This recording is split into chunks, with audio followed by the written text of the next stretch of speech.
Gravando, presidente. Bom dia a todos. Hoje é dia 7 de dezembro de 2022.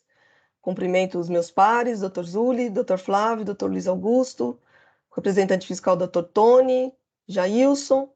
Vamos dar início à sessão da Quarta Câmara do Tribunal de Impostos e Taxas de São Paulo. Aos juízes, a verificação do quórum. Dr. Luiz, falta só o senhor. Isso eu faço, senhora presidente, só pedir um auxílio. Deixa eu entrar aqui. Aonde que eu faço isso? O doutor já entrou No VPN, Sistema na EPAT. tela do voto, é? O senhor entra no sistema EPAT, Isso, aparece abrir, não é isso? isso, aparece isso. informações de verificação de quórum. Aí aparece verificar. Se tá Confirmar a presença, vai estar escrito. É que essa tela não aparece para mim, ela aparece meus processos em pauta, que são os processos de hoje. Aperta voto eletrônico. Voto É. eletrônico. É a Lá em primeira cima, na esquerda. A primeira esquerda. Deixa eu voltar aqui, Bruno, só um minutinho.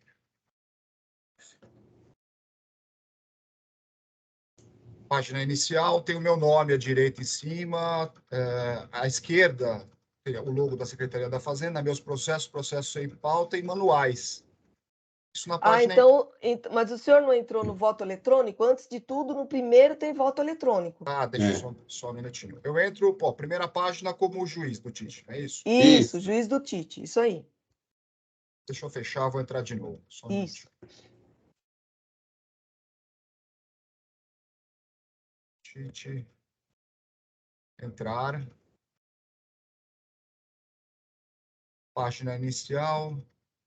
Usado não aparece. Eu vou fechar todo o navegador, só um minutinho. Tá. Isso, entra de novo, melhor. O senhor está entrando pelo VPN, porque se o senhor entrar simplesmente pela página da Fazenda, Não adianta. o senhor não vai encontrar o voto eletrônico. O que é o VPN, Flávio? Tem que cadastrar, não tá cadastrado, não tá no seu micro? VPN da Fazenda? Foi feito aqui toda a atualização, todo o cadastro, de acordo com o que me foi passado aqui. Jailson? Acho que eu posso orientar também ele, porque eu acho que eu que já tive mais problema com essa Então vamos lá, Flávio, orienta aí, você que é o mais... Assim, se você entrar só na página da Fazenda e no Tite, o senhor não vai chegar. Não vai chegar. Não vai chegar, porque lá não tem voto eletrônico. Porque lá o senhor precisa entrar no VPN, que é algo que foi instalado no computador do senhor poder fazer essa sessão. Aí vai aparecer um igualzinho esse da Fazenda, só que além dos 3 que tem dos processos manuais, vai ter uma primeira coisinha que vai chamar voto eletrônico. Aí, quando o senhor for nesse voto eletrônico, aparece as telas para os senhores votarem. Então, o problema é de instalação, não é isso? Sim. Sim. Será que o Jailson pode me auxiliar aqui? Eu não pode. sei. Aí ele pode melhor. E outro dia, para instalar, quase não consegui instalar, que eu tive um problema aqui. Acho melhor o Jailson... Oi, Jailson. Então, você suspende um pouquinho a gravação e aí você auxilia o Dr. Luiz, por favor?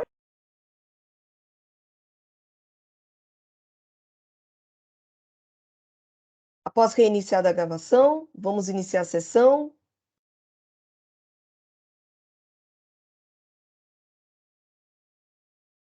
Tendo em vista que hoje não há advogados presentes para sustentação oral ou acompanhamento, nós vamos seguir a pauta.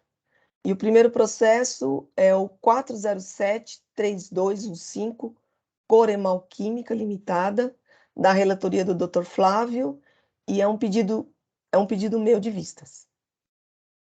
Então, eu já vou colocar o meu voto. Esse processo eu fui relator no passado. Você foi, Zuli, e foi redistribuído. Eu vou colocar meu... Aí veio para nós novamente.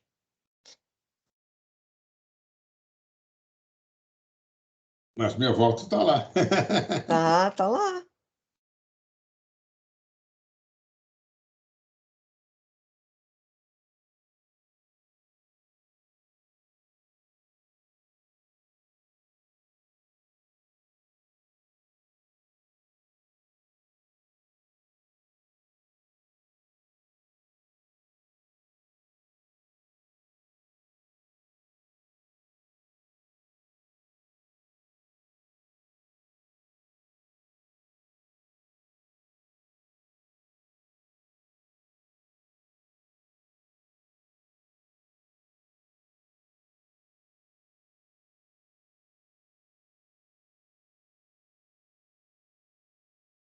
Meu voto já está disponível.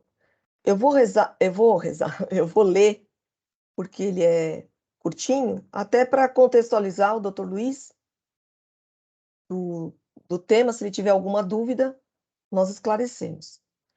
Adoto integralmente o relatório do ilustríssimo juiz relator, Dr. Flávio Nascimento Freitas, a quem presto as minhas homenagens.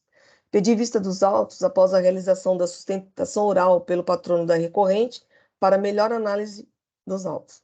Trata-se de recurso ordinário interposto em face da decisão que julgou parcialmente procedente o auto de infração, mantendo a exigência decorrente das infrações apontadas nos itens 1 e 2 e excluindo aquela atinente à infração 3, com fundamento na ocorrência da decadência.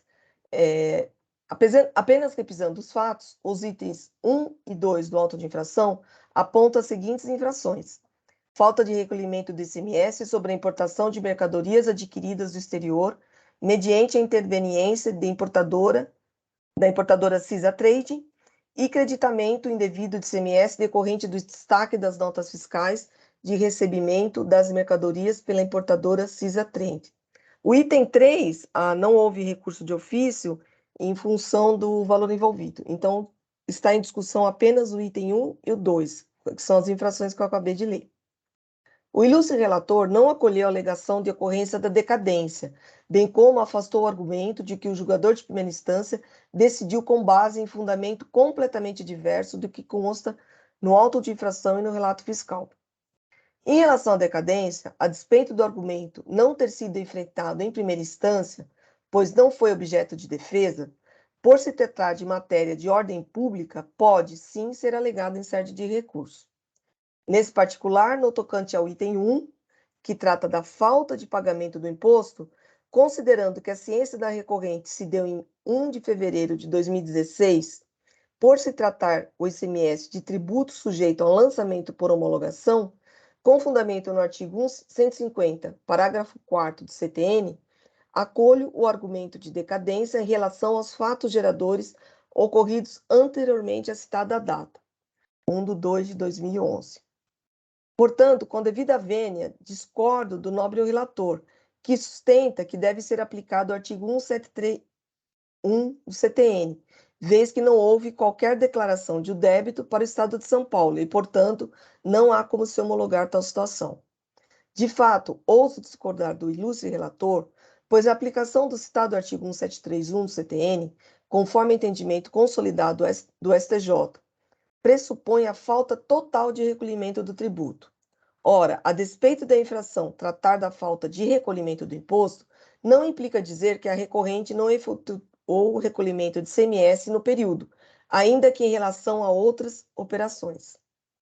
Já em relação ao item 2, acompanho o nobre relator, uma vez que, por se tratar de creditamento do imposto, aplica-se o artigo 173.1 do CTN, conforme súmula 9 deste tribunal.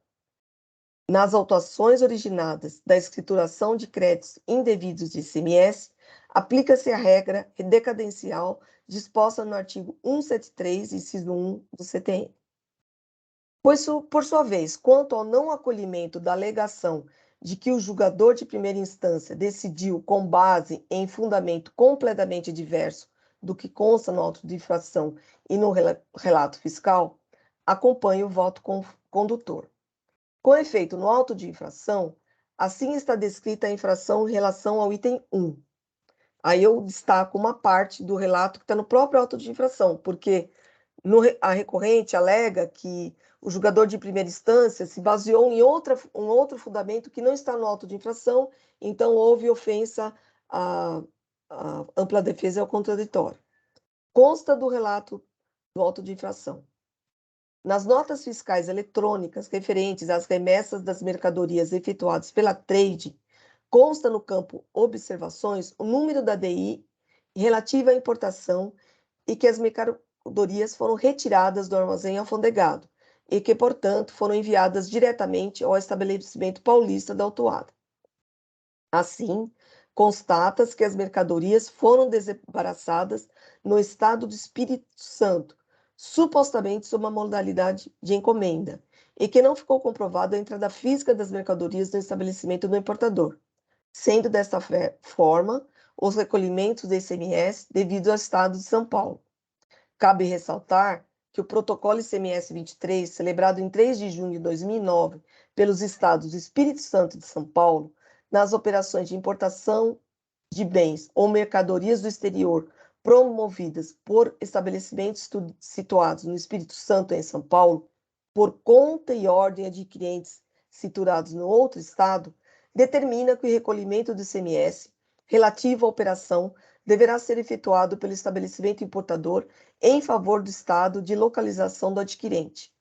E que, mesmo em relação às operações de importação por encomenda, o inciso 1 da cláusula 5ª do referido protocolo dispõe que o sujeito ativo da obrigação tributária é o estado da localização do importador por encomenda, mesmo que o encomendante esteja situado no outro estado, desde que tenha ocorrido a entrada física do bem ou da mercadoria importada do exterior no estabelecimento do importador. Lei Complementar 87, artigo 11, inciso 1, a linha D, parágrafo 3º. Então, o que alega basicamente a recorrente é que no auto e no relatório não há qualquer referência que houve a discordância de se tratar de importação por encomenda e que não houve nenhuma alegação de que se trata por conta e ordem de adquirir de terceiros. E isso não é verdade, porque o próprio relato, o próprio auto de infração consta expressamente essa informação. A despeito da redação poder estar confusa, eu entendo que tinha todos os elementos para, na defesa, a recorrente contestar isso. Então, eu afasto, eu acompanho o relator e eu acho que a decisão ela não se fundamentou em argumento diverso do que estava no relatório, ou no relatório circunstancial, ou no próprio auto de infração. Assim, conforme se verifica, contrariamente ao alegado pela recorrente, do relato do auto de infração, entende que as operações foram, sim, consideradas pela autoridade fiscal autuante como sendo importação por conta e ordem e não importação por encomenda. Relativamente ao mérito, também acompanho o voto condutor, pois, tal como se constata dos documentos que instruem o processo nas palavras do nobre relator, o contrato nos autos, folhas 724 e seguintes, mostra de forma clara que a autuada assume todos os riscos da operação. Inclusive, o importador assume todos os custos e os repassa à autuada, sem haver lucro na operação, nem preço de venda das mercadorias. A Cisatrend também recebia da autuada adiantado todas as despesas de importação, inclusive seguros, caracterizando que agia como intermediária da autuada e que não realizou qualquer venda interestadual. Também na decisão de primeira instância, destaco que constou, o que se fundamentou o julgador de primeira instância. Analisando as alegações de contribuinte e documentos juntados pelo mesmo, observam-se divergência nos documentos. É certo que várias notas fiscais constam que houve a movimentação das mercadorias importadas para armazém geral, e a defesa alega que se trata de recinto não alfandegado.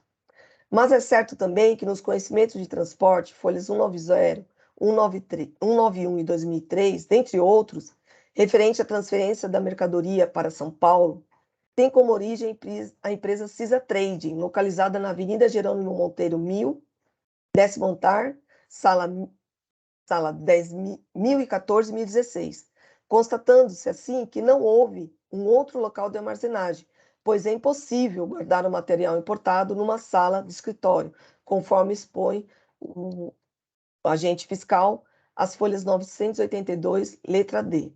Ou seja, os documentos evidenciam, sim, tratar-se de importação por conta e ordem e não por encomenda. Isso foi fartamente abordado pelo relator. Por fim, divido do voto do relator no tocante à manutenção da cobrança dos juros superiores à taxa Selic, tendo em vista a súmula 10 deste tribunal, recentemente alterada no seguinte sentido: os juros de mora aplicáveis ao montante do imposto e multa exigidos em autos de infração estão limitados à taxa referencial do Sistema Especial de Liquidação e de Custódia Selic, incidente na cobrança dos tributos federais, revisada em 9 de 6 de 2022. anteexposto, voto pelo conhecimento de recurso ordinário interposto, e a ele dou parcial provimento, tão somente para reconhecer a decadência em relação ao item 1, aos fatos geradores, objeto do auto de infração, ocorridos anteriormente a 1/2/2011, e limitar os juros à taxa Selic, nos termos acima. No mais, acompanho o voto do ilustre relator, Dr. Flávio. É o meu voto que eu coloco em discussão, e eu entendo que as provas dos autos, elas demonstram que não se trata de importação por encomenda, mas por ordem, por conta e ordem. É o meu voto. Alguém tem alguma... Então, eu não vejo aí as dúvidas em relação a tratar-se de importação por conta e ordem, por encomenda. Para mim está claro isso no processo, tá? Aliás, eu já, como me refiro, eu já tinha proferido voto nesse processo, só que aconteceu que, pelo andamento, ele foi redistribuído, né? A minha questão realmente seria hoje, súmula 10 eu estou concordando consigo, realmente os fatos são anteriores, tá? A questão da súmula 10, a data, né, da alteração, mas a minha única questão é a questão da decadência, e aí eu vou pedir preferência para dizer o seguinte: arguém interessado, ocorrência de decadência, isto com base no artigo 150, parágrafo 4º do CTN, a autuada alega decadência do direito de construção do crédito tributário. Trata-se de arguição quanto ao item. Na verdade, nós estamos aqui falando do item 1, né? Só do item 1. Porque o item 3 ele ficou fora, né? Ficou fora porque não teve recurso de ofício por causa do valor.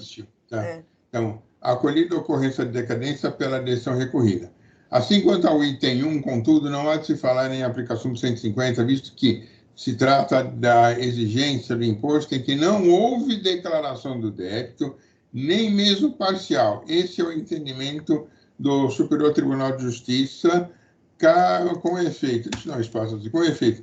Cabe aqui lembrar que o Superior Tribunal de Justiça publicou a súmula 555 com o seguinte teor, leio, a súmula 555, quando não houver declaração de débito, o prazo decadencial quinquenal para o fisco constituir o crédito tributário conta-se exclusivamente na forma do artigo 173, inciso 1º, nos termos em que a legislação atribuir ao sujeito passivo o dever de antecipar o pagamento sem prévio exame da autoridade administrativa, súmula 55, primeira sessão, julgada em 9/2/15, de Diário Oficial da Justiça, 15/12/15. Referindo ao entendimento da citada súmula, encontra-se sedimentado no entendimento exalado pelo acordo tratado pelo recurso especial número tal, julgado na sistemática do repetitivo, artigo 1036 do CPC, que já vinha servindo de base para os diversos acordos e decisões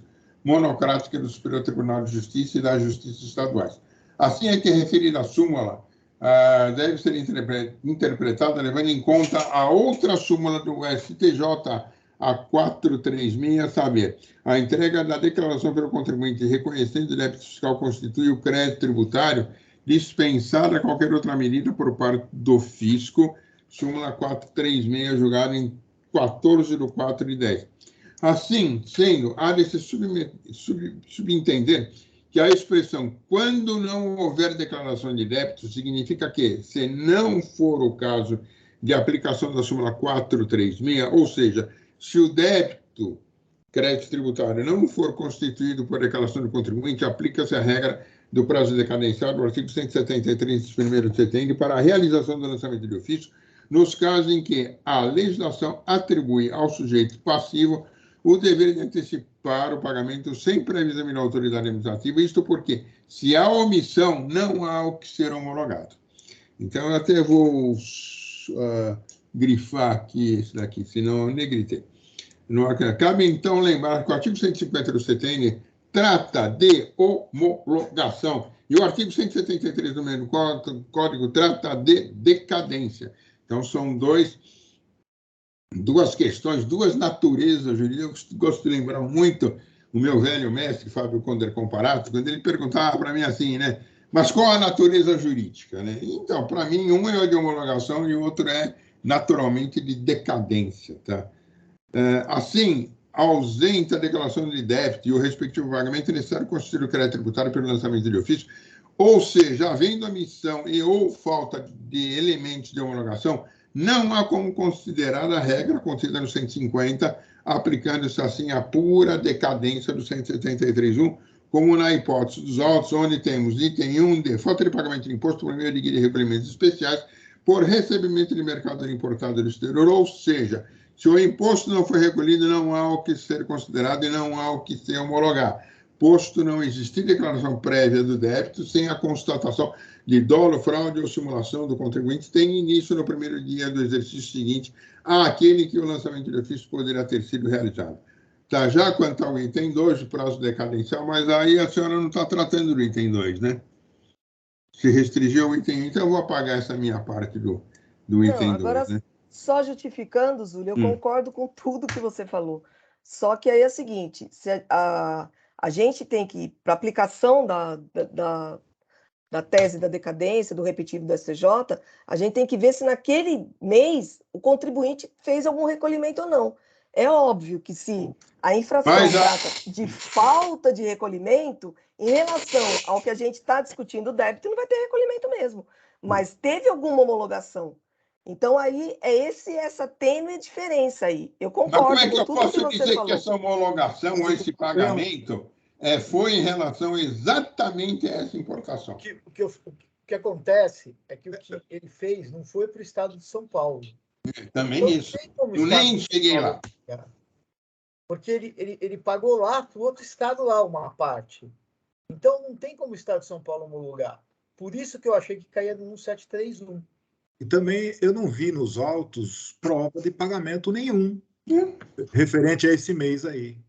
Então, mas se não está nos autos, também a gente não pode apenar por não ter. A gente está presumindo da mesma forma.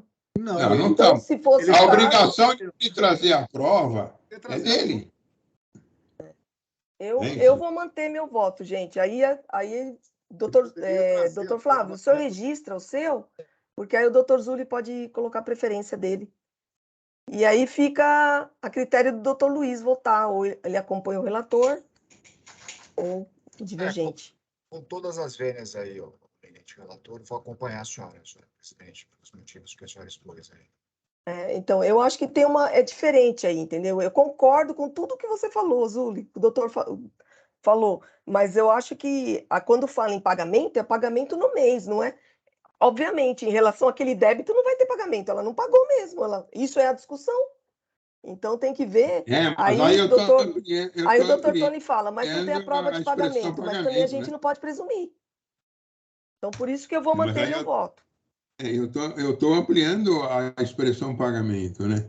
Aí eu vou dizer o seguinte, se ele tem 10 operações, não é isso? Uma de importação ele não pagou, mas as outras 9, que são de outras atividades, que não tem nada a ver... É o que o STJ decidiu, Zúlio. Teve pagamento naquele mês. Não, teve um pagamento. Então, vamos fazer o seguinte, qualquer contribuinte, nós vamos fazer um pagamento, um único pagamento, e vamos deixar o resto escoar tudo para decadência. Se você pegar a íntegra do repetitivo, é isso, basta você ter recolhido R$1. Se você ler a íntegra do repetitivo, é isso. Não, eu não posso dividir esse R$1 em 1 milhão de operações que o contribuinte tenha. Concordo, mas aí teve homologação. O problema aí passa assim, eu não concordo com o valor que foi pago, mas que não teve, que ela não declarou, ela declarou. Só que ela declarou menos do que a Fazenda concorda.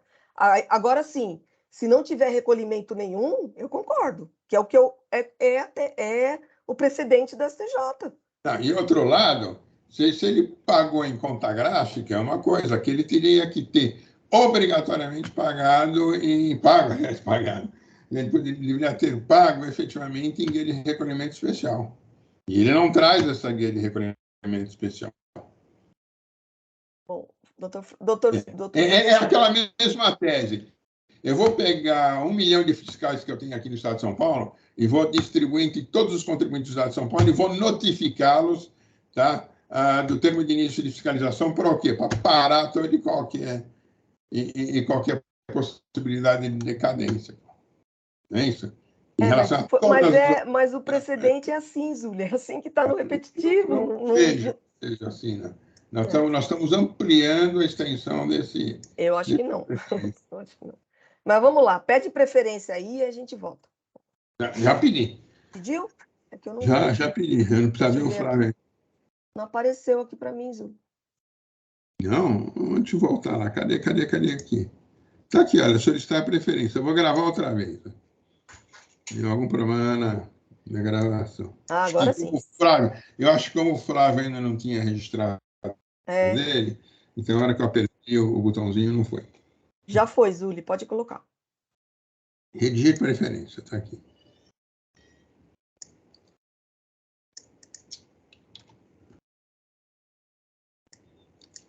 Doutor Tony, tem paradigma para isso, hein?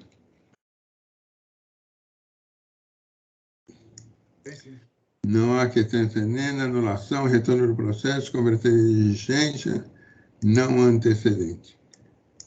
Não conhecido. Especialmente nesse caso, né? Porque eu tenho que pôr parcialmente provido aqui por causa da súmula 10, tá? Alego 150, mas não traz prova de pagamento. Registradinho, carimbado e com o dedão posto. Vamos lá. Então, eu vou encerrar os debates, tudo bem, gente? Encerrar os debates. Verificar quórum.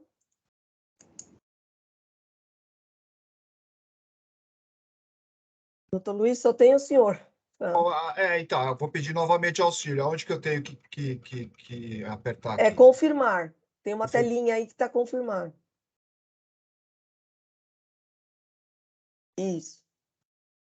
Iniciar a votação.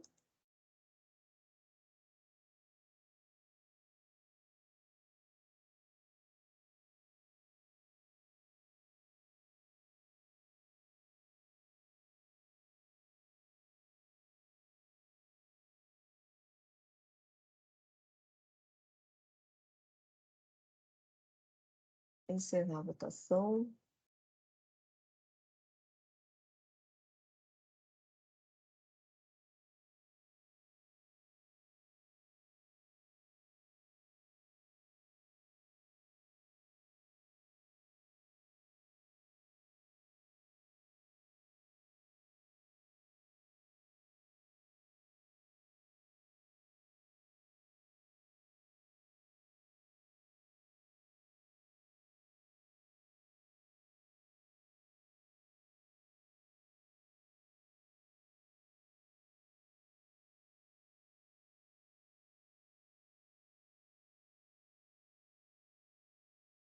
Então, julgamento encerrado, recurso conhecido e parcialmente provido, nos termos do voto visto,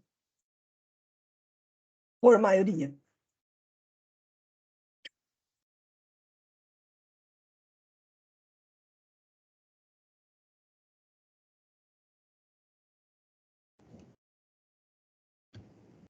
O próximo processo é o processo 414-657, Plástico Montreal, Comércio Atacadista Eireli, da relatoria do doutor Rafael Zuli.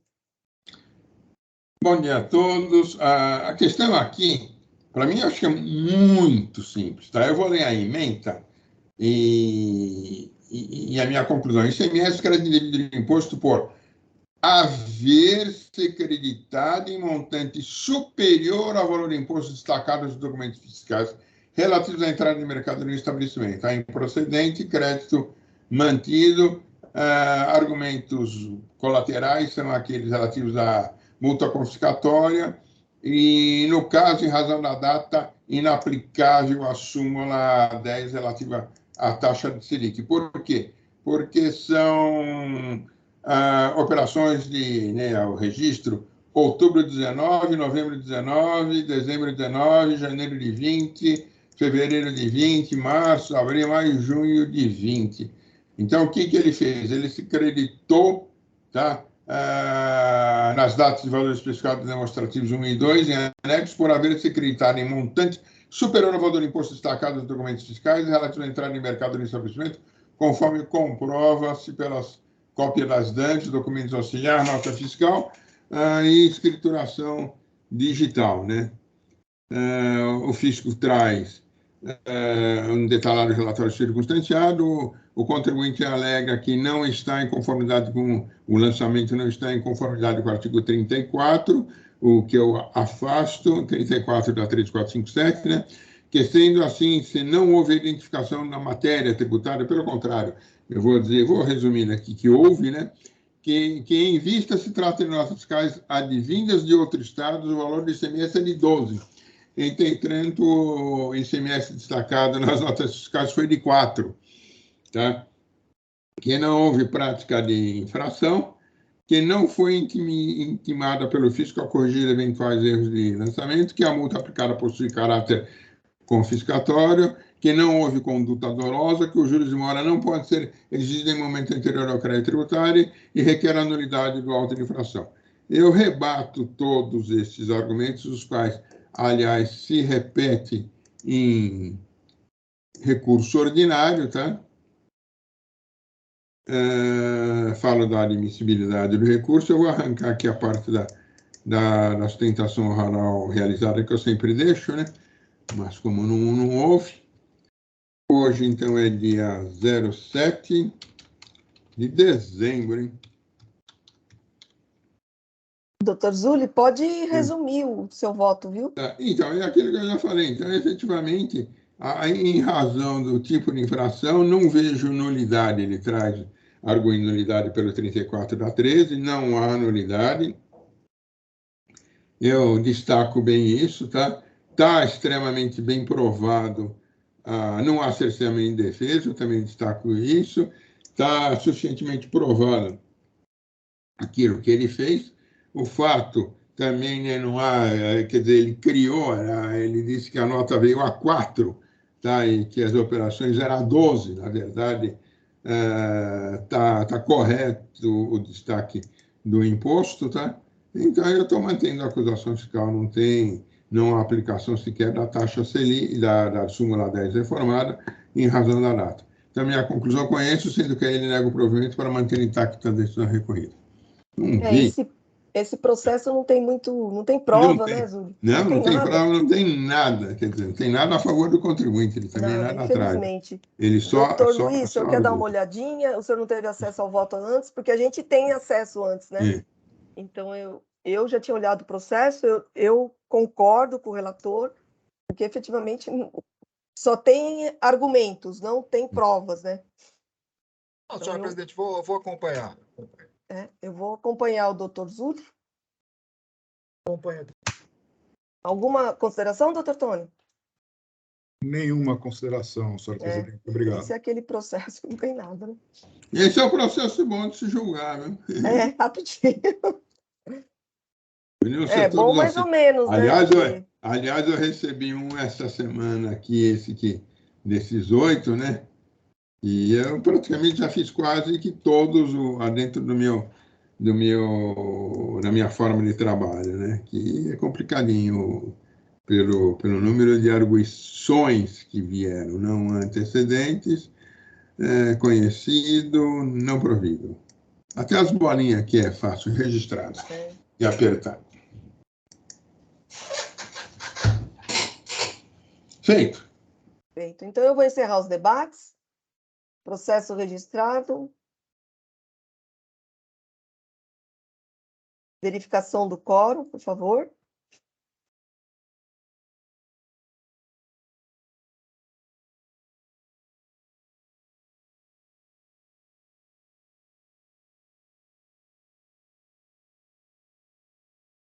Iniciar a votação.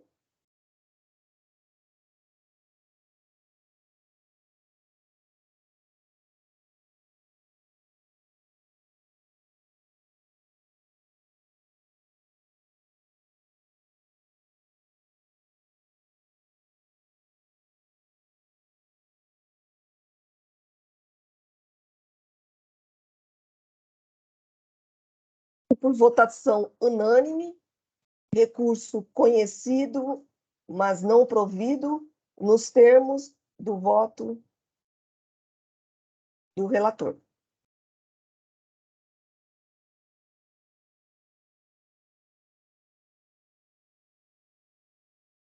Agora está meio lento aqui. Encerrar o julgamento.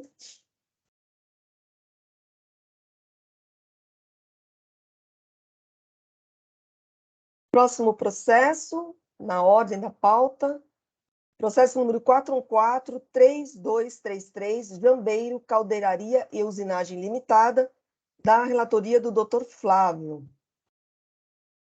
Dr. Flávio, a palavra é sua. Eu vou colocar o voto no Ah, tá. sistema. Eu só vou E aí a gente registrar vai... aqui e eu já libero para o senhor.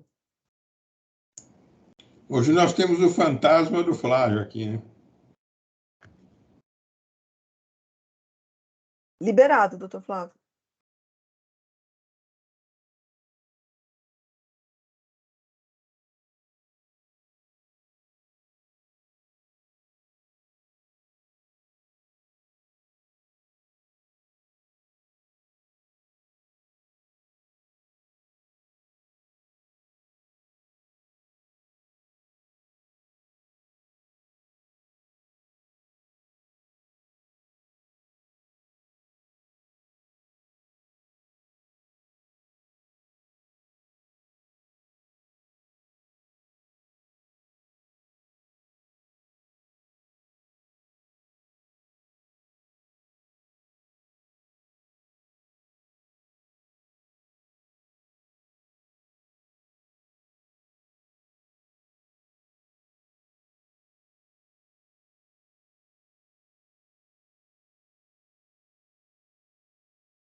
Funcionou? Entrou no sistema voto?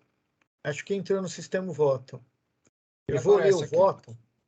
Sim, tá no sistema aqui, sim, já. Tá. doutor Flávio. Porque eu tive que refazer, porque a primeira vez eu errei na bolinha lá, eu tinha colocado não provido em vez de parcialmente provido. Voto. Item 1. Em relação ao item 1, a autuada não faz qualquer ligação específica em relação a este item. Tampouco apresenta provas que possam firmar a versão do fisco. Tendo a fiscalização trazido os elementos capazes de motivar o lançamento, mantenho a acusação de falta de pagamento de imposto por apresentar GIA com valores inferiores aos escriturados. Assim sendo, mantenho o item 1. Item 2. Trata-se de créditos relativos ao lubrificante das máquinas utilizadas no processo produtivo. Os lubrificantes não participam do processo produtivo, não se incorporam ao produto, tampouco são insumos de produção. Apesar de essenciais para que as máquinas performem o processo produtivo, não estão diretamente ligados ao processo produtivo. Por tudo que foi dito aqui, não estamos diante de simples falta de cumprimento de obrigação acessória, mas de crédito devido que tem impacto na apuração do ICMS do período.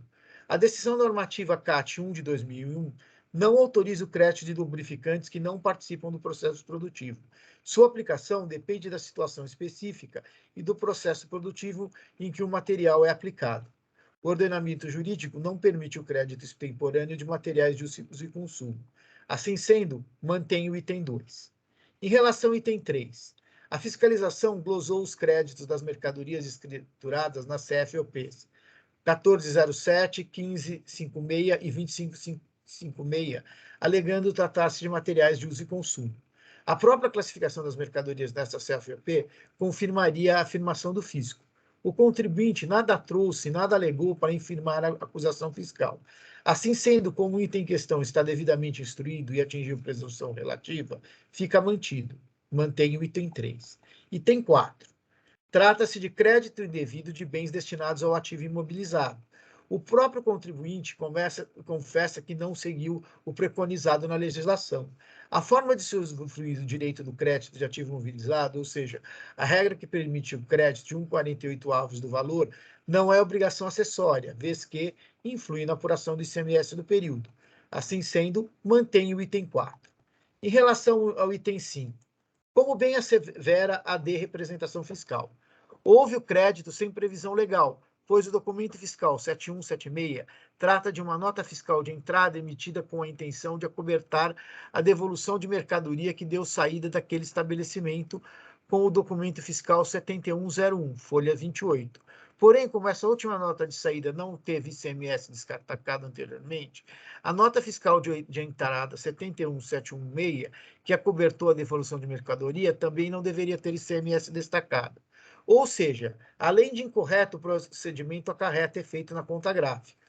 Mesmo procedimentos irregulares que não acarretam efeito imediato na conta gráfica não devem ser convalidados, pois podem ensejar, após pedido de restituição, prejuízos ao Estado e à sociedade. Muito menos procedimentos incorretos, como aqui presente, que influem na apuração do ICMS. Assim sendo, mantém o item 5. Em relação ao item 6, não é permitida a tomada de crédito de optante pelo Simples Nacional, quando as notas indicam que estamos diante de aquisição de serviços de frete por estabelecimento industrial. O inciso 8 do artigo 66 do RICMES 2000 fundamenta a impossibilidade de tomar esse crédito. Assim sendo, mantém o item 6. Em relação ao item 7, estamos diante de crédito indevido com base em conhecimentos de transporte não constantes nos bancos de dados da Cefaz. A autuada, as folhas 481 a 15750, apresenta uma série de documentos que alega provarem em seu favor. Adoto a tese que as provas podem ser recebidas por este tribunal, mesmo após a defesa, desde que possam ser analisadas por órgão competente para tanto. Isso porque, no processo administrativo, vige o princípio da verdade material. Os elementos trazidos às folhas 481 a 15750, retirado do portal dos conhecimentos de transporte, indicam que a autuada transmitiu os conhecimentos de transporte à Cefaz, e se não constam de seu sistema, tal não se deu por culpa do contribuinte. O contribuinte se encontra numa situação de inexigibilidade de conduta diversa. Assim sendo, cancelo o item 7. O princípio do não confisco aplica-se aos tributos e não às multas, que não têm natureza jurídica tributária, mas de punição por ato ilícito. Mesmo que assim não fosse, não pode o julgador na esfera administrativa negar vigência à multa prevista em lei com base em princípios constitucionais. Não se pode reduzir ou relevar as multas aqui postas, porque falta pressuposto objetivo de aplicação do artigo 527-A do RICM 2000. As infrações implicam falta de pagamento de imposto. Assim sendo, conheço e dou parcial provimento ao recurso ordinário, para afastar o item 7 e manter os demais itens. Obrigada, assim que eu doutor voto. Flávio. Fiquei em dúvida aqui em relação aos lubrificantes. Eu estava vendo o processo aqui. Então, se esse cara tivesse trazido um laudo que mostrasse assim melhor como os lubrificantes funcionam, mas eu entendi pelo processo produtivo dele que são lubrificantes das máquinas do processo produtivo, e que ele não está diretamente ligado ao processo produtivo. Ele está ligado à máquina que é utilizada no processo produtivo. E eu não adoto a tese de que qualquer atividade relevante ou indispensável possa se acreditar. Então, para a tese que eu adoto, os lubrificantes, nesse caso aqui, eles não participam do processo produtivo. Eles fazem a máquina do processo produtivo funcionar melhor. É isso que ela faz. Então, por conta disso, e inclusive porque eu tenho já a manifestação meu entendimento é conforme o recente decisão do STJ, aquela decisão que fala da essencialidade, eu vou pedir vista. Com todas as vênias, doutor, só para analisar, eu posso depois até concordar com o senhor, só para analisar, para não ficar um entendimento diverso do que eu tenho me manifestado em relação à essencialidade. São duas coisas diferentes. Quem acha que qualquer coisa é essencial para a empresa dar crédito é uma coisa. Quem acha que tem que participar do processo produtivo é outra coisa. Sim. E quem acha que tem que se consumir ou total é outra coisa. Ainda é outra coisa, ainda é outra tese. Então, mas na decisão do STJ, ele trata dos dois temas, da essencialidade para o processo produtivo e da desnecessidade do prazo. Isso, mas é diferente. Alô? Travou.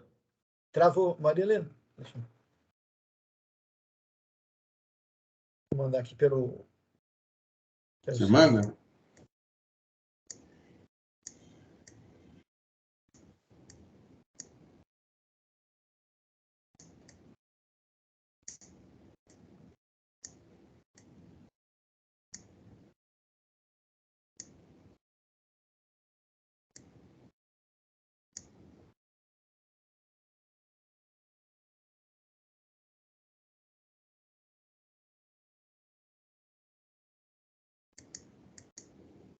Vai ver, ela ficou sem luz.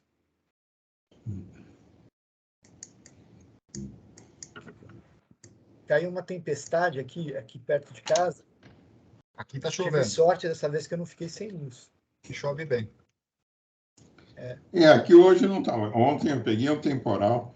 O percurso que eu faria do médico até em casa, que demorei uns 50 minutos, mais ou menos, demorei quase 2 horas.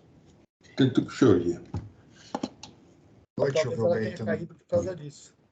Na final do jogo, eu não gosto de futebol, não entendo de futebol, mas já pensou?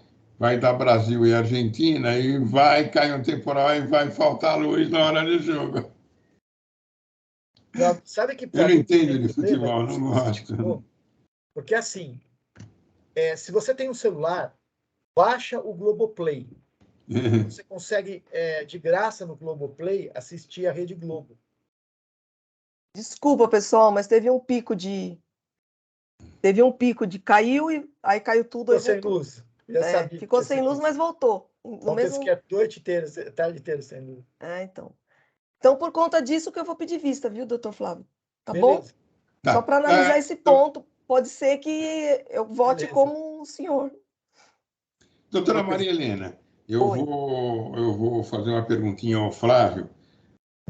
Flávio, eu não entendi bem aqui. O item 7, na verdade, eu estaria concordando consigo, tá? Eu só não entendi porque eu vou lá nas folhas 482. Poxa, eu vejo aqui o conhecimento São Paulo, Olha que interessante, né? O cara, nós não temos esse São Paulo, porra, nós temos que ter. São Paulo, foi Então, é por o isso que eu... seguinte, aqui sim, a 484 é São Paulo, Rio. Mas mesmo assim é São Paulo o início, pô. Então São Paulo tem que ter isso. Na 485 é São Paulo, Rio. Então a maioria é assim. Pô, por que nós não temos isso daqui? Tem coisa errada aqui, ou nós não somos. São Paulo, Rio. O fiscal disse que não tinha isso aqui, e por causa disso ele fez o auto. Ó, São Paulo, Rio. A maioria é São Paulo, Rio. Nós não temos. Eu estou dizendo assim, o fiscal disse que não tinha. Se tinha ou não tinha no sistema da Cefaz, isso não foi por culpa do contribuinte. Que ele trouxe o portal dos conhecimentos de transporte, tem tudo e são aqueles conhecimentos mesmo. Por incrível que pareça, a 487, que é o contribuinte que traz em seu RO, Pombas, é São Paulo e MA, Manaus. Então, tá? Caramba, tudo São Paulo. Errou para fazer o auto, ou a Cefaz teve algum problema. Porque existem, e são todos de São Paulo e são aqueles mesmos. Qual é o problema que a representação fiscal falava para não conhecer? Que esse cara não trouxe com a defesa, ele trouxe com o RO. Eu aceito. Não, com a mudança que nós tivemos no parágrafo 1º e 2º lá do 19, eu acho que se flexibilizou a juntada de provas. Tá? Porque a gente há muito tempo também, mesmo quando estava mais assim, a gente, pelo perfil da validade material, se chega até um órgão que pode analisar a prova, a gente aceita.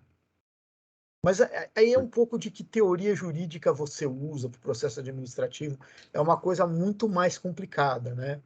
É complicado, inclusive, junto ao CPC, né? Vamos considerar, mas o próprio CPC também flexibiliza mas é que o CPC 15 veio depois da 13457. O 15 veio depois da 13457. A primazia do julgamento de mérito. Veio tudo depois da 13457 de 2009, que foi feita por um pessoal que achava assim, olha, processo administrativo é elite e que tem que apresentar as coisas nos momentos processuais. Não é bem assim, não é bem assim, não. Eu tenho que ter essa flexibilidade. Eu também acho que tem. Sob pena de... assim, para ter a flexibilidade. E eu não teria feito a lei desse jeito, mas como eu não faço a lei, eu só posso julgar a partir da lei, eu posso flexibilizar como eu flexibilizei agora, com base num princípio. Mas pessoal, eu vou sair e entrar de novo, porque eu tenho que... Beleza. Tá bom? Já saio e já entro.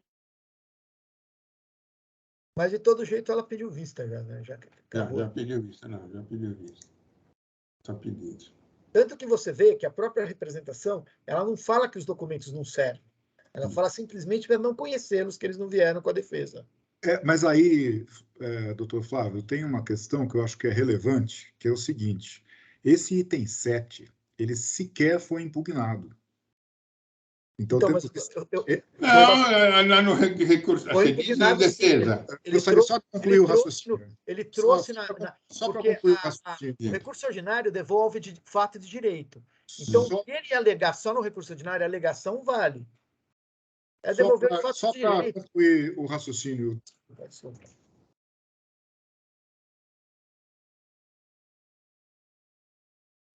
Está sem som, Tony. Está sem som, Tony. Eu vou esperar a doutora Maria Helena entrar novamente, porque foi ela que pediu vistas, e acho importante participar de toda a discussão. Mas eu tenho duas observações a fazer sobre essa questão do item 7, que faço na sequência.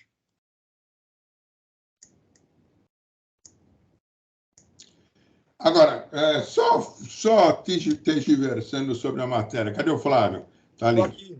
A alteração do 19, tá, é de 17. Ou seja, é posterior, é 19 do 7 de 17. Então, é posterior ao CPC, tá? E aí nós temos o artigo 19, as provas deverão ser apresentadas juntamente com o auto de infração e com a defesa, salvo por motivo de força maior ou ocorrência de fato superveniente. Poxa, tudo bem, não é fato superveniente, mas o contribuinte foi lá e buscou e verificou que, ao contrário do que o fisco argumentou, tá?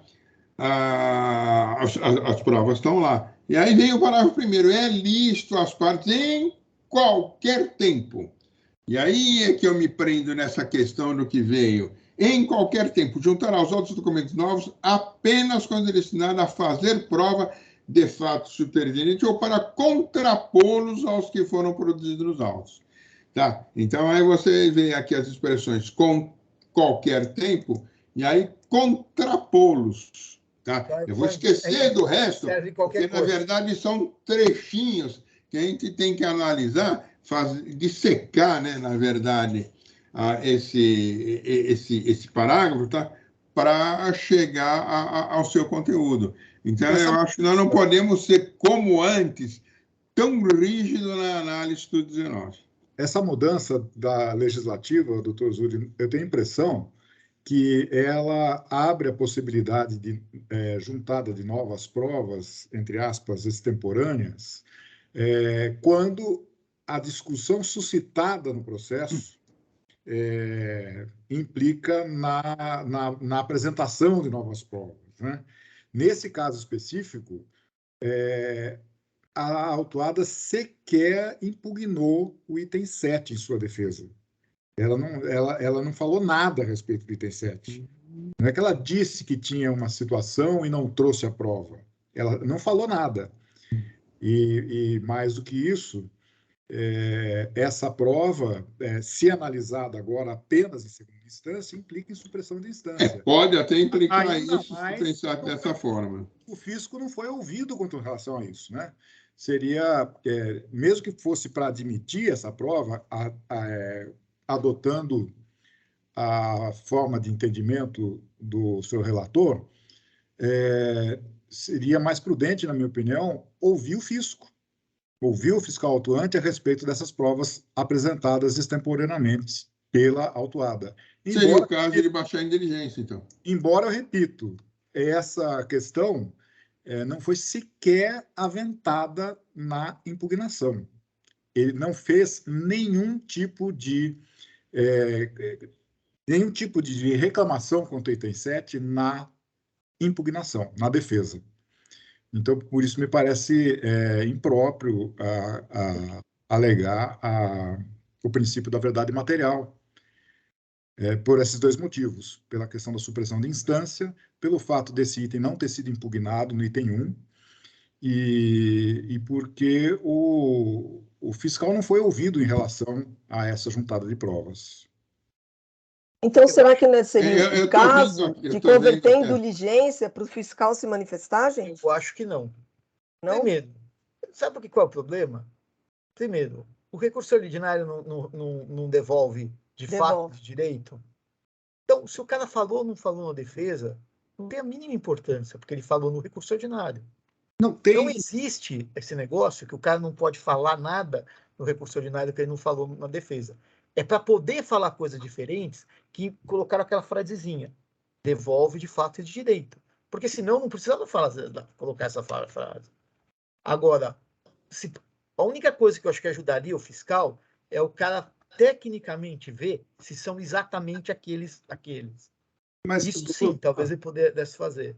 Me desculpe, doutor Flávio, mas se a legislação fala em devolve de fato de direito, ela não pode devolver para a Câmara aquilo que ela não entregou na primeira instância. Tem que devolver aquilo que entregou. Não até para preservar o princípio do duplo grau de jurisdição. Não concordo. Você tem a supressão de instância. Não há nenhuma supressão de instância. A instância superior, seja ela qual for... Não há nenhuma supressão de instância nisso. Até porque na revisão de lançamento, o cara pode rever o lançamento até se o cara não falar nada. Isso. Eu acho que para não ter essa alegação de nulidade, que eu acho que a Fazenda vai alegar, eu acho que a gente poderia converter em diligência para abrir vista dos documentos juntados para a Fazenda. Então faz Porque eu concordo com o doutor Flávio que, em busca da verdade material, o contribuinte pode sim juntar no recurso ordinário. Mas eu acho que pode ter uma alegação de nulidade aí, porque a Fazenda não se manifestou sobre o documento. Faz uma preferência. Até o artigo 10 do CPC que veda a prolação de decisões surpresa, né? Se aplicado aí subsidiariamente ao processo administrativo. Realmente a Marina defesa falou, não fala é nada. para se e não evitar traz uma nada. alegação de nulidade. Mas o Então, RO será que não é o caso, gente, da gente converter em diligência para a Fazenda, para a autoridade Fiscal fiscal, atuante. depois a representação fiscal, fiscal se atuante manifestar sobre os passando pela documentos? representação. Mas digamos que converte de diligência, que seria uma solução, na minha opinião, menos contestável, né? No entanto, como superar o fato de que o contribuinte não impugnou o item 7? Ele não precisa Ele não impugnar fez na defesa. nenhuma Se ele falou alegação. que o Aquele recurso não ordinário, apresentou para mim, vale. provas do item 7. Ele não impugnou, ele não fez nenhuma alegação em relação ao item 7 na defesa. Não precisa. O recurso ordinário devolve toda a matéria de fato e do direito do Como eu auto. disse, como é que pode devolver aquilo que não foi entregue em primeira instância? Se tem esse ponto de que não foi impugnado, ele poderia ter impugnado e não juntado nada, né? Agora, se não foi impugnado, eu Mas ele concordo com o doutor Tony. Não, ele pede o cancelamento do AIM. Mas aí é o pedido genérico. É um pedido Ele genérico. impugnou tudo, ele só não deu os motivos. Mas ele pede o cancelamento do AIM, não é uma coisa que está sem pedido. Gente, eu vou pedir vista. Alguém mais quer pedir vista? Eu só quero, não, eu não quero pedir vista, eu só quero ler uma trata. Até para ver essa parte do pedido, se teve, não teve. Agora, ele realmente, na defesa, ele não fala isso. Ele fala no recurso ordinário. Uhum. Porque senão eu vou ou votar pela conversão em diligência, mas aí eu quero dar uma olhada mesmo. Mas, de qualquer forma, eu entendo que teria que abrir vista em busca até da verdade material para outra parte, né? Para a Fazenda, para o fisco, né? É que quando chega nos autos no RO, quando eles fazem o parecer no RO, eles fazem o parecer assim, eles abrem no começo, antes de falar de tudo, eles falam para não receber os documentos, pelo momento processual que foram entregues, apresentados. O que significa que a representação fiscal falou sobre esses documentos. Então, mas a representação, mas não a autoridade, autoridade autuante, doutor Flávio. Sim, eu acho que tem que dar vista para eles, entendeu? Mas acontece o seguinte, na forma como está decidido em primeira instância, diante da omissão do contribuinte, eu começo a ficar com dúvida não só na expressão do 19, parágrafo 1º, mas também na assertiva do Flávio. Eu vou ler o 15.15 da decisão. Considerando os requisitos da legislação, conclui-se que o crédito embasado em conhecimento de transporte eletrônico não armazenado eletronicamente viola disposições expressas na legislação, tornando o crédito evidentemente irregular. Em sua defesa, a impugnante não apresentou o armazenamento eletrônico dos documentos, o motivo que justificasse a falta dos mesmos, tornando-a a infração incontroversa. Mas aí eu vou lá para o artigo 20. Se nada ele apresentou, ele praticamente admitiu. Não, ele não apresentou as provas naquele momento. Então, ele admitiu. Ele não apresenta provas. Ele não fala nada. Eu fui lá na defesa, ele não abre a boca sobre o certo. Não fala mesmo. Não fala. Gente, só no RO. Eu pedi vistas, então o processo vai sair em vista, é melhor aí a gente ver todos esses detalhes aí. Continue com sua vista. Posso até concordar com o doutor Flávio, tá bom? Então, o processo saiu em vistas. Parou. Aqui parou de chover, gente. Parou aí? Parou. Não, aqui está chovendo. Aqui parou. Depois de ter parado, ficado noite, até queda de energia. Bom, último processo número 4144134, Ademir Comércio de Veículos e Transportadora Limitada, da relatoria do doutor Rafael Zulli. Doutor Zulli, a palavra é sua. Hoje é cedo, eu posso ir até meio-dia, né? Não, faz um resuminho aí. Vou ler a emenda. Crédito indevido do imposto referente à aquisição de mercadorias para uso e consumo de estabelecimento, afastadas das questões de nulidade, infração não caracterizada descaracterizada pelo autuado, crédito tributário mantido. Então, na verdade, deixa eu vir aqui no meu aqui, é que eu costumo marcar umas coisas aqui como aqui, tá? Então, efetivamente, a nulidade eu analiso, não vejo nulidade, estou afastando, perfeito. Nessa parte eu vou brincar, é quase uma repetição daquilo em termos da nulidade, do que eu coloquei no voto anterior, tá? Então, isso subsume que não há acertamento, não há nulidade, não há nada aquilo em que se apegar, tá? Aqui, a acusação é de crédito relativo a referente a operações de entrada em mercadoria para uso e consumo do próprio estabelecimento. Trata de compra de pneus, peças de reposições e óleos lubrificantes utilizados nos caminhões da empresa para a prestação de serviço de transporte. Por se tratar-se de mercadoria considerada pelo o próprio contribuinte na sua contabilidade, lançou elas como uso e consumo. O crédito corresponde somente poderá ser aproveitado em janeiro de 33. Agora foi prorrogado outra vez, né? Essa é a acusação. Então, a questão é de saber o seguinte: partes e peças não compradas com o ativo dão direito a crédito? Existe até resposta da consultoria tributária específica em relação a pneus, que se eu comprar um caminhão e 100 pneus, eu faço o crédito desses 100 pneus. Se eu comprar um caminhão só com os pneus que vem nele e 6 meses depois comprar 100 pneus, eu não tenho direito a crédito. Por quê? Porque, efetivamente, embora eles sejam utilizados no transporte, se sabe disso, embora, efetivamente, a atividade dele pode ser transportadora, efetivamente, ele não foi comprado como ativo fixo, e sim como mercadoria de uso e consumo. Diante disso, eu estou mantendo a acusação fiscal. Se precisar que leia o meu voto, eu posso ler, tá? Pelo que eu vi, o único argumento é o princípio da não cumulatividade, né? Sim, perfeitamente. Não fala mais nada. Não fala mais nada. Não Então, em razão na verdade, basicamente, em razão dessa consulta, né? Eu tô mandando lembrar aqui a questão da expressão insumo, consoante o nosso grande Ariomar Baleiro. Nossa, eu estudei por ele. Considerando Ariomar Baleiro, a linha de pensamento do material secundário, intermediário, o material de embalagem, o combustível, a energia elétrica, consumidos no processo industrial e empregados para integrar o produto objeto da atividade. Então, na verdade, eu teria tudo isso, mas foi comprado separado. Então, ele está recompondo, na verdade, o ativo. Quebrou um câmbio. Esse câmbio dá direito a crédito? Não parte dá. Peça, né? No caso, é parte peça. Exatamente, é parte peça. Tanto que a única argumentação dele é não cumulatividade. Não tem outro argumento aqui, gente. Então, eu lembro aqui da decisão da normativa CAT 1/2001, eu transcrevo em parte, tá? Lembro da resposta da consultora 822/91, que fala exatamente disso. Foi até lembrada pela representação fiscal. Existem outras que eu trago. Então, em razão disso, a consulta mais recente é a 5278 de 15, tá? Que é exatamente crédito fiscal transportador, aquisição de combustível, lubrificante, lonas de freios, pneus e peças, material de uso e consumo, tá? Que fala exatamente nessa questão dos pneus, que são comprados à parte, tá? Votei recentemente, inclusive.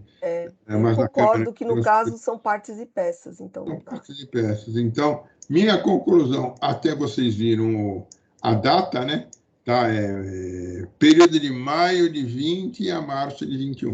Não tem Selic também. A súmula, perfeito. E eu nego o provimento ao recurso. Precisa ler até meio-dia, eu leio. Não, eu vou acompanhar. Exatamente porque o único argumento dele é o princípio da não cumulatividade e está nítido que são partes e peças, porque foi comprado à parte. E ele mesmo contabilizou assim. Ele mesmo fala isso. Ele mesmo contabilizou assim. Flávio lembrou bem aquilo que eu disse logo no início. Ele mesmo se formou. Doutor Luiz, o senhor tem alguma consideração? Eu acho muito interessante, gostaria até de me debruçar mais e ter dentro da Cefaz, uma liberdade para discutir essa questão, né? Porque, poxa, a transportadora é transportadora, né? Mas o que ela usa é pneu, para mim, o que ela usa é pneu, né? Mas, efetivamente, comprado assim, é uma recomposição do seu ativo, né? Então, o que aconteceu aqui Doutor Luiz, o senhor ia falar? Pode falar. Não, acompanho. De fato, inicialmente eu tinha uma dúvida, realmente, a ação da tese do STJ, mas aí, pelas considerações que foram feitas, fica difícil, né? Se for ver o recurso se fundamenta somente na não cumulatividade. Na cumulatividade. E ele mesmo fala que ele comprou separado, né? Então, e contabiliza como uso. Então, Ele eu acho contabiliza. que não, Então, ele não tava- dá. Doutor Tony, alguma consideração? Dr. Tony vai reclamar, vamos ver. Vou apenas elogiar o excelente voto do doutor relator, Rafael Zulli, e não tenho nada a acrescentar. Não provida. Está aqui registrado, carimbado e com o dedão.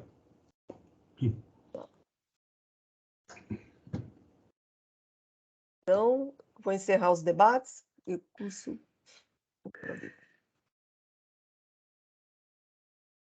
Verificar quórum.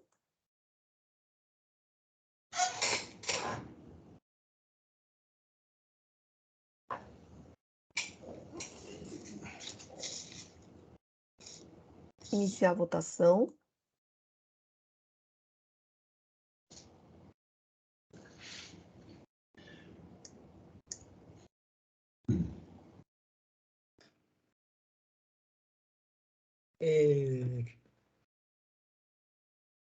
Diga, Flávio. Não, deu certo. Aqui o Por sistema votação tá unânime, certo. recurso ordinário conhecido, mas não provido nos termos do voto do senhor relator. E assim, nós julgamos os 4 processos, né? Encerramos a nossa sessão de hoje, cumprimentando e agradecendo a presença do doutor Luiz. Venha mais vezes. Obrigado, senhora presidente. Então, nós encerramos a sessão do dia 7 de dezembro de 2022, da 4ª Câmara Julgadora do Tribunal de Impostos e Taxas. Jailson, por favor, você interrompe a gravação?